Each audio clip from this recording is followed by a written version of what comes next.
When President George W. Bush was stocking the federal courts with conservative ideologues, Senate Republicans threatened to change the august body rules if any Democrat dared to try to block his choices, even the least competent, most radical ones. Filibustering the president's nominees, they said, would be an outrageous abuse of editorial privilege.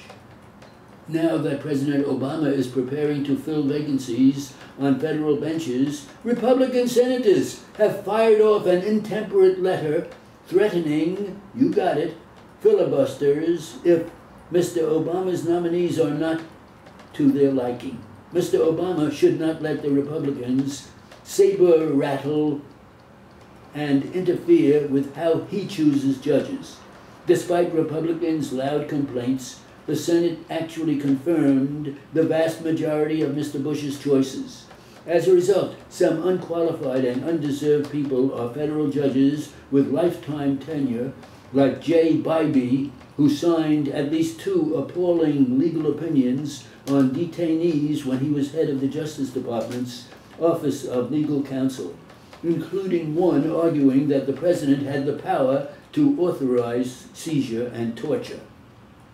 The nation is now saddled with hard right Republican judges who are using the courts to push an agenda of hostility to civil rights and civil liberties, reflexive deference to corporations, and shutting the courthouse door to worthy legal claims.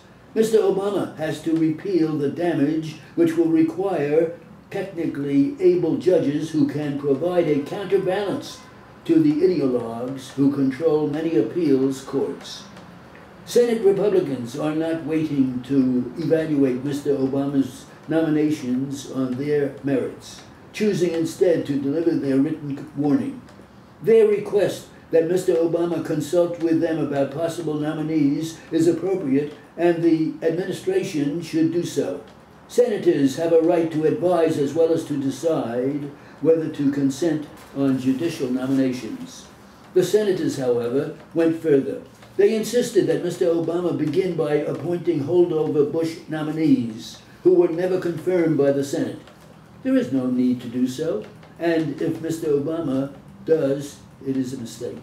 The Republican senators are also demanding veto rights over nominees from their states.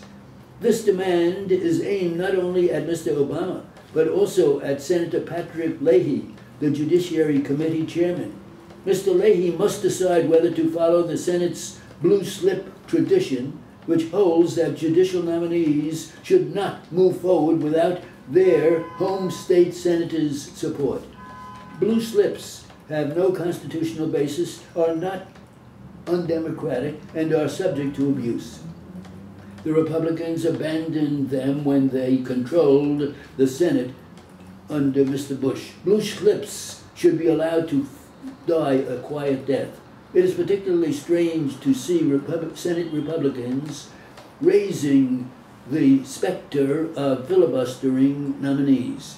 When Mr. Bush was doing the nominating, Senator Orrin Hatch, Republican of Utah, said a former Judiciary Committee chairman warned Democrats that filibusters mired the judicial confirmation process in a political and constitutional crisis that undermines democracy, the judiciary, the Senate, and the Constitution. A filibuster can be an appropriate response when it is clear that a particular nominee would be a dangerous addition to the bench.